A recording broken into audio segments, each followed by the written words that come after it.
Guys, meron akong ano dito, may lumapit sa akin dito kanina, isang foreigner. Sabi niya 14 years na siya dito sa Philippines. Nakatira siya sa Mindanao, Cagayan de Oro. So ano ang ginagawa niya guys? So, kasi sabi niya kailangan daw niya ng konting pera, process ng kanyang mga papers.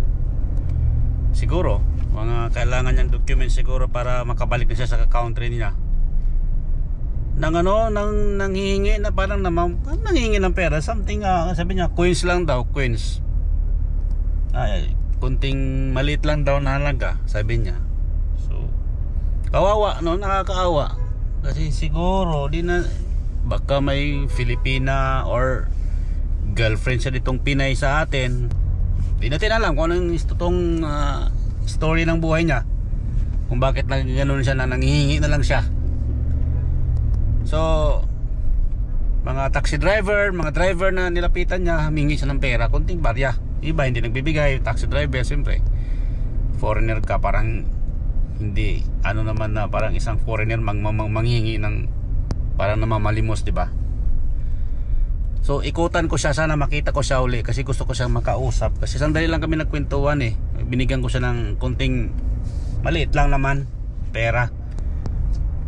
So gusto ko siyang kausapin kung ano ba naging buhay niya, bakit siya nanghingi ng ganon, nanghingi siya ng pera. Bakit? Ano ba nangyari sa kanya dito sa Pilipinas? Sa Cagayan de Oro siya nagstay.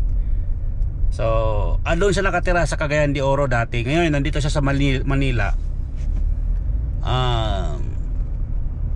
Magpa-process daw siya ng kanyang mga papers, kukuha siya ng NBI bukas. Sabi niya siguro plano na babalik na siya sa kanilang country, sa kanyang country. Marunong na nga siya magbisaya guys eh, because Cagayan de Oro sa Bisaya dialect. So marunong na siya magbisaya.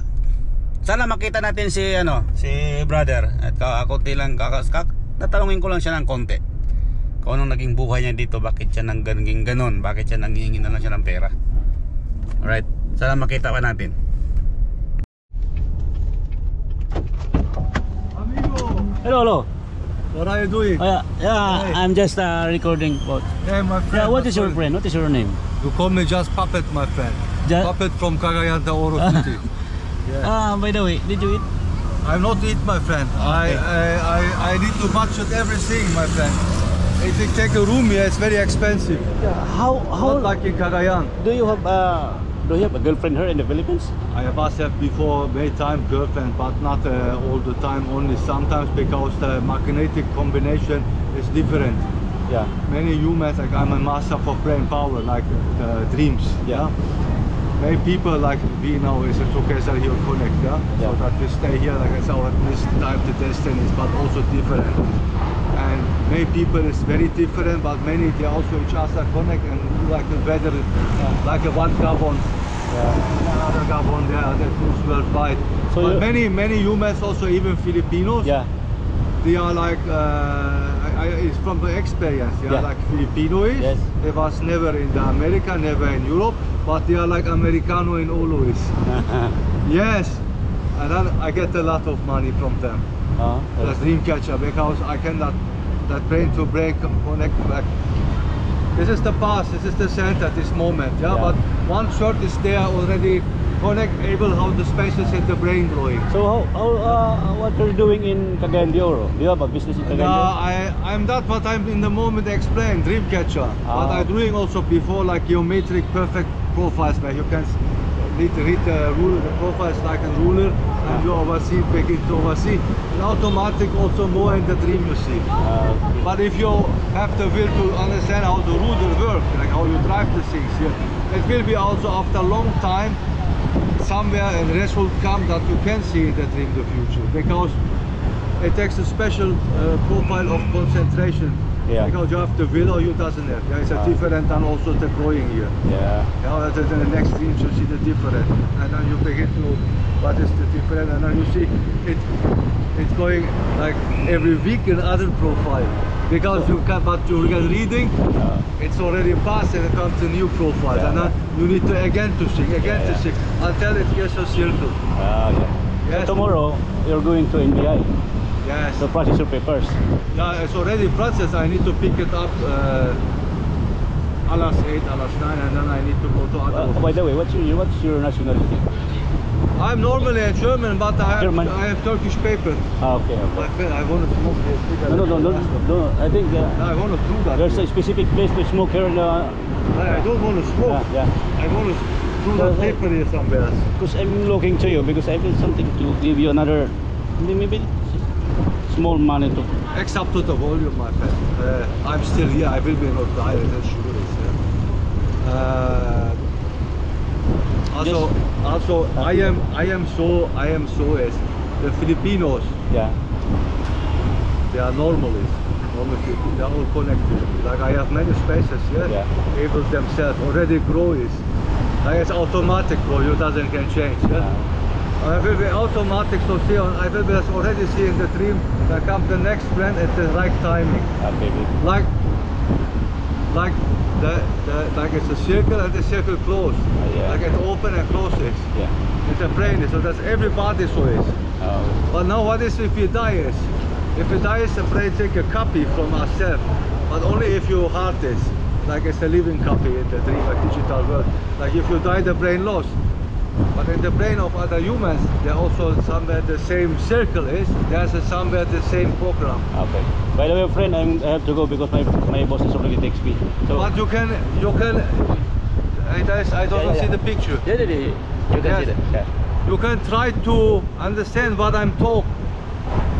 If we die, we live in the dream of the children. They are better in all ways, and by the able yourself is because it is different circles. Yeah. Okay. Like this is a group of human.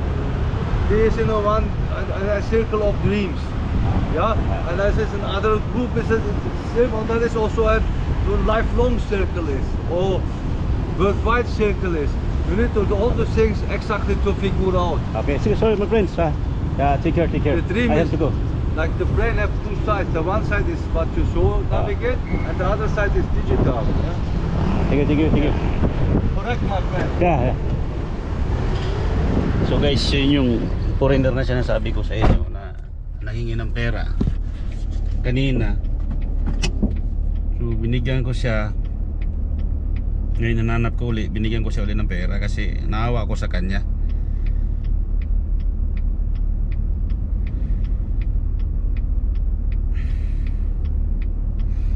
Hindi pa siya kumakain, hindi pa raw siya kumakain, hindi pa siya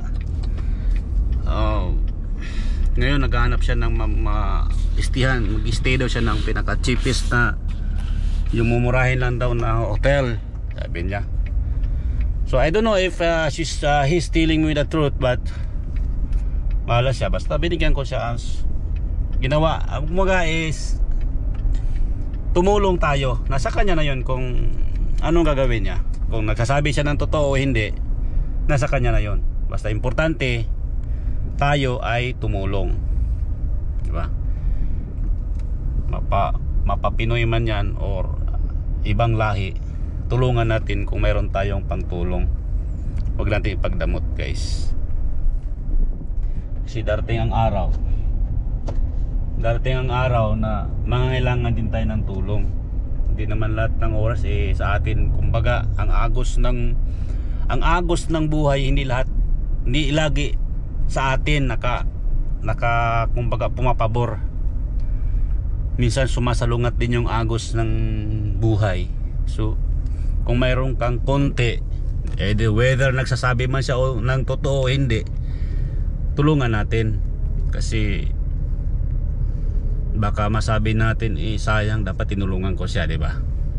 Sana, baka mamaya sabi mo, sana tinulungan ko siya, sana ganito ganyan. Dapat sana kung mayroon tayong kunting pera or ano man may tutulong natin sa kapwa natin, tumulong tayo, guys. Huwag tayo maging madamot, kasi pangit yung madamot na tao. Pagdadamutan ka rin ng grasya, kung sa tingin mo, sa tingin natin ay niluloko tayo, o sa tingin ng iba ay niluloko lang tayo, gumagawa lang siya, nagdadrama lang siya, nasa kanya na yun guys. Wala na sa atin ang problema. Kung sa tingin niya, kung siya ay gumagawa lang ng istorya para makapanghingi, di ba? Pero foreigner siya eh, di ba? Alam naman natin na pag ang foreigner pumunta dito sa Pilipinas, alam natin na may kaya. Ano na siya, 14 years na siya sa Philippines. Sa Mindanao siya nag-stay, sa Cagayan de Oro. So may tinanong kasi ako sa kanya, hindi ko masyado maintindihan. Hindi English eh. English kasi, kung binisaya niya ako, maintindihan ko pa siya. In English niya ako, so hindi ko maintindihan masyado yung sinasabi niya. Lalo na islang pa. Kung mga basic na English lang na, at saka mabagal lang pagsalita, makamaintindihan ko pa. Pero yung mga English na islang na mabilis pa, pastilan, dodong, makasabi ka talaga, time out sir, time out. Pero yung guys, no, nakakaawa kasi may tinanong ako sa kanya kung ano bang ginagawa niya sa Mindanao, kung mayroon ba siyang negosyo doon sa Mindanao o nangyari sa kanya, baka na-down siya. So may sinasabi siya na circle of ano daw, people, mind, na ganito ganyan. So baka mayroon nga siyang negosyo na lugi lang siguro, hindi din masabi. Kawawa, di ba?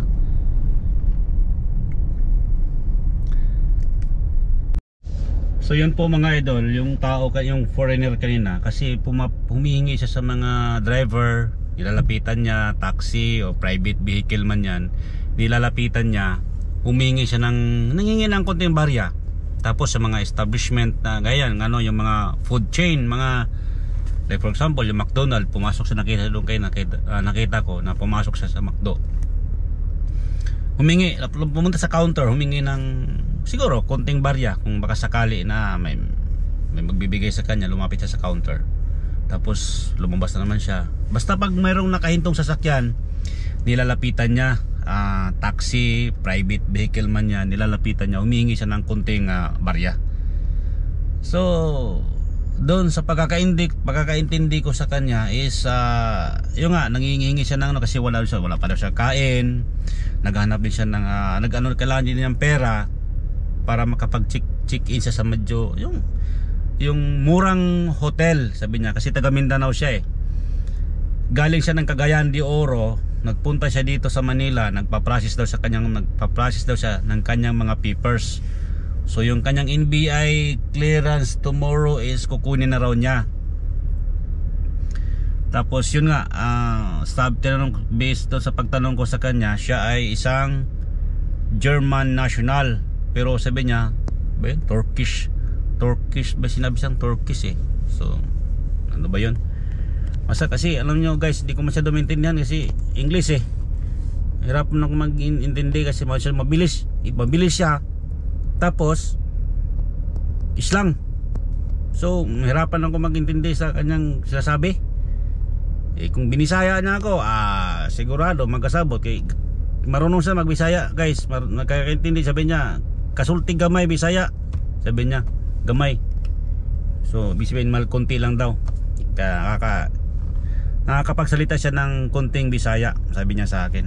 So yun, naawa lang ako kasi sabi 14 years na siya dito sa Pilipinas, sa Mindanao siya nagstay, sa Cagayan de Oro. Bakit nanging ganun ang buhay niya? Tinanong ko siya kung meron ba siyang negosyo, meron siya sinasabi, mabilis yung pagkakasabi niya marami, circle of friends, circle of people, sabi niya ganyan, iba daw ang takbo ng ganyan, pas, ito ganun, sus, libog ko guys, kumintindihan, kasi mabilis. Tapos mabilis na, islang pa, pastilan, kutaw ang akong utok guys pag apas sa yung istoryan, kay siyempre bawat words na iyang sasabihin, yung aking dictionary dito mahina, mabagal. So hindi ko agad maano yung kanyang sinasabi. kung ano yung sinasabi niya, kasi mabagal yung dictionary ko dito nakapasok sa ulo ko eh. Paano kasi nung nag-aaral ako, puro bayabas sa kadamang panguha lang ginagawa ko sa probinsya. Kaya tuloy pag may ganyan na medyo nahirapan ako mag-intindi. Mabilis eh. Pero kung mabagal lang, maintindihan ko. Pero kung mabilis, kanyang kabilis, sos, pastilan. Libog kayo. So yun lang. Ayun nga, yung sana makakuha na siya, makakumplito niya yung mga papers niya, at makabalik siya sa kanyang country. Kasi naawa ako sa kanya, guys. Sa totoo lang, naawa ako sa kanya. Meron ganun ang buhay. Pag nagpunta ka sa Pilipinas at hindi ka sinuwerte dito at naging pabaya ka, maging ganun talaga ang magiging takbo ng magiging ganun ang buhay mo. Kung sakasakali man, siyempre sila, hindi natin alam kung anong naging buhay niya. Lately na lang siguro niya nalaman na wala na pala siyang pera. Hanggang sa ganyan, siyempre hindi niya alam kung paano diskarte ng buhay dito. Hindi kagaya ng Pilipino na sobrang madiskarte. Yan sila, madiskarte naman ng mga yan. Kaya lang, siyempre, iba ang diskarte nila sa diskarte ng mga Pinoy. So, yun lang. Ang wish ko lang sa kanya, brother, sana makauwi ka na sa country mo, makabalik ka na doon, maayos na lahat ng papers mo. Good luck, tuloy ang buhay.